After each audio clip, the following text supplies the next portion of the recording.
Good morning students. Today our subject is Hindi reader. Students, आज मैं आप लोगों को चैप्टर 10 पढ़ाऊंगी।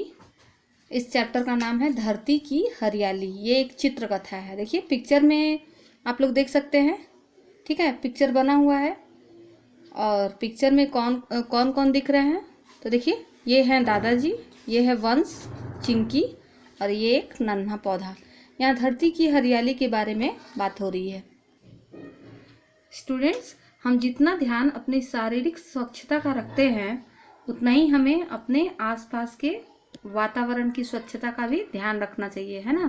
क्योंकि यदि हमारा वातावरण अस्वच्छ होगा तो भले ही हम अपने शरीर की स्वच्छता का कितना भी ध्यान क्यों न रख लें, हम बीमार पड़े बिना नहीं रह सकते। स्वच्छ वातावरण का आधार पेड़ पौधे ही होते हैं।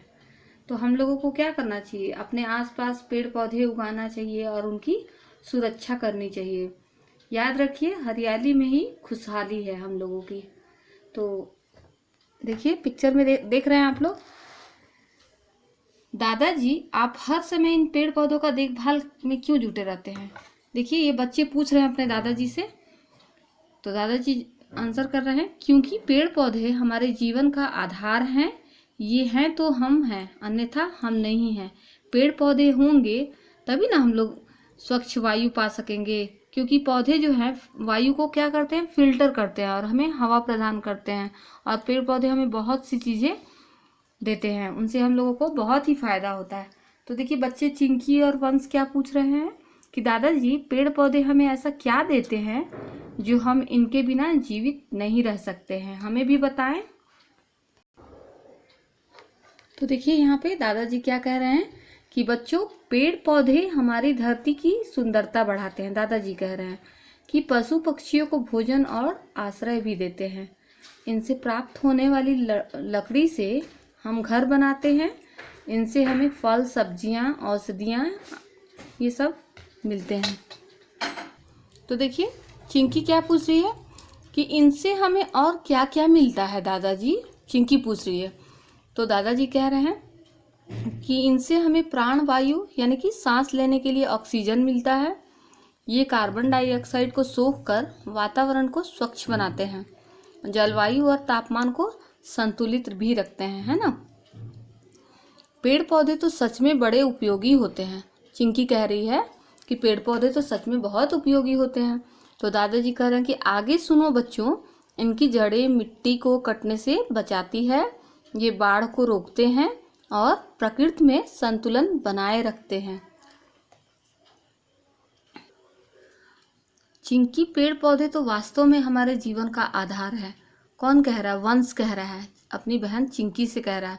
तो चिंकी कह रही कि हाँ वंश, अब समझ गए बच्चों, तुम्हारे दादाजी पेड़ पौधों की इतनी देखभाल क्यों करते हैं। दादाजी कह रहे हैं चिंकी और वंश से कि अब तुम्हें समझ में आया ना कि मैं देखभाल क्यों करता हूँ।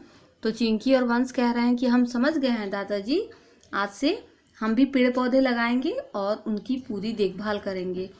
तो दादाजी कह रहे हैं कि और ना ही पेड़ों को काटेंगे, ना किसी और को काटने देंगे। और चिंकी और वंश फिर क्या कर रहे हैं, देखिए पेड़ के ऊपर चढ़ गए हैं और क्या कर रहे हैं, सब सुनो संदेश हमारा, यदि जीवन लगता है प्यारा तो मत मिटाओ धरा की हरियाली, ताकि बनी रहे धरती की लाली।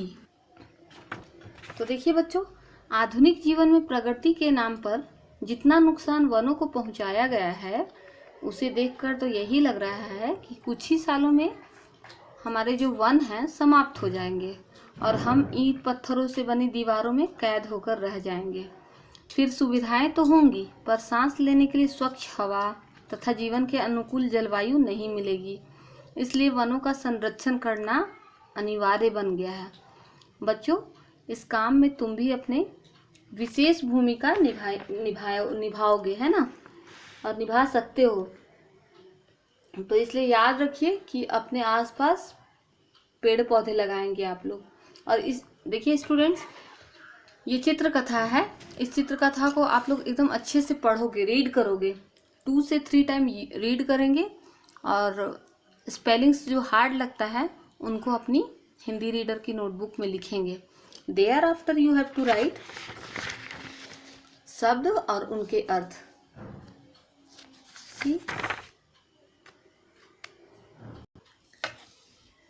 सी स्टूडेंट्स, यहाँ भी हार्ड वर्ड दिया गया है, इसको भी आप लोग इंक्लूड करेंगे, ठीक है।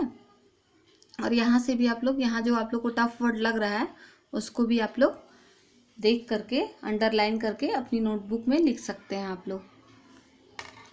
And you have to write like this, you have to write chapter 10 धरती की हरियाली चित्रकथा, ठीक है।